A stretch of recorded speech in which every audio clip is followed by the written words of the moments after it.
ভয় আতঙ্কের মধ্য দিয়ে উত্তর দিনাজপুরের চোপড়া ব্লকের দাসপাড়া হাই স্কুলে শুরু হলো এশার হিয়ারিং এর দ্বিতীয় দিন।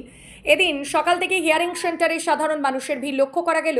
উপস্থিত সকলের চোখে মুখে ছিল স্পষ্ট ভয়ের ছাপ। তবে হিয়ারিং প্রক্রিয়ার মাঝে দায়িত্বে থাকা আধিকারিকের স্বাক্ষরকে কেন্দ্র করে তৈরি হয় সাধারণ মানুষের চরম ক্ষোভ।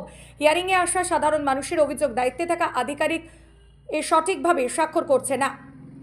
অভিযোগকারীরা জানান, কিছু নোটিশে আধিকারিক স্বাক্ষর করলেও অনেক ক্ষেত্রে স্বাক্ষর ছাড়াই নথি ফেরত দেওয়া হচ্ছিল। এই বিষয়টি নজর আসতেই সাধারণ মানুষের মধ্যে দুশ্চিন্তা ছড়িয়ে পড়ে। তাদের আশঙ্কা ছিল স্বাক্ষরহীন নথি ভবিষ্যতে আইনি জটিলতা তৈরি করতে পারে।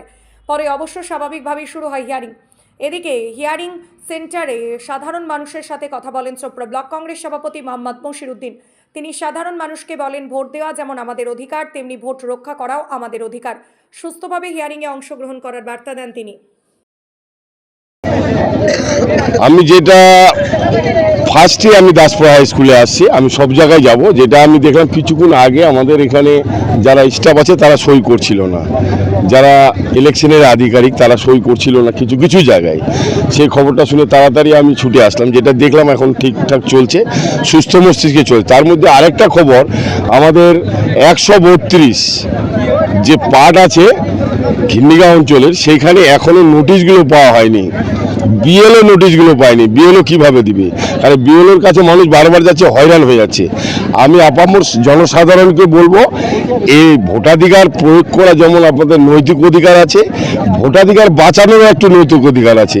এখানে কোনো রকম বিশৃঙ্খলা না করে যাতে সুস্থ মস্তিষ্কে আমরা এটা করতে পারি, এটুকু লক্ষ্য রাখার জন্য অনুরোধ করবো সবাইকে। মানে যাদের সাথে আপনি কথা বললেন তারা কি এই মুহূর্তে ভয় বা আতঙ্কে রয়েছে? না, এই সময় তো সম্পূর্ণরূপে আতঙ্ক রয়েছে মানুষ, যে ভোটাধিকার চলে যাবে।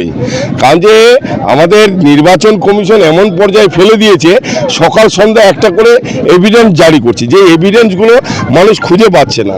তার জন্য আমি বলবো সাধারণ মানুষকে, আতঙ্কের কিছু নাই। যেই পরিস্থিতিটা শুরু করেছে, এটা বিজেপি সরকারের একটা চক্রান্তের শিকার আমরা হয়েছি।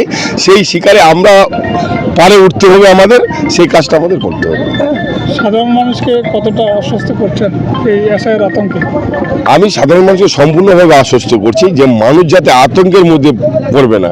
কারণ একদিকে যেমন তৃণমূল উন্নয়নের পাঁচালি করে বেড়াচ্ছে, এদিকে বিজেপি এসআইয়ের পাঁচালি করছে। মাঝখানটি আপনারা পড়ে গেছেন। আপনাদের নৈতিক দায়িত্ব, আপনার নিজের ভোটাধিকার বাঁচার তাগিদে আপনার লাইনে দাঁড়িয়ে সুন্দরভাবে আপনার কাজটা করিয়ে নিন, আমি এইটুকু অনুরোধ করব।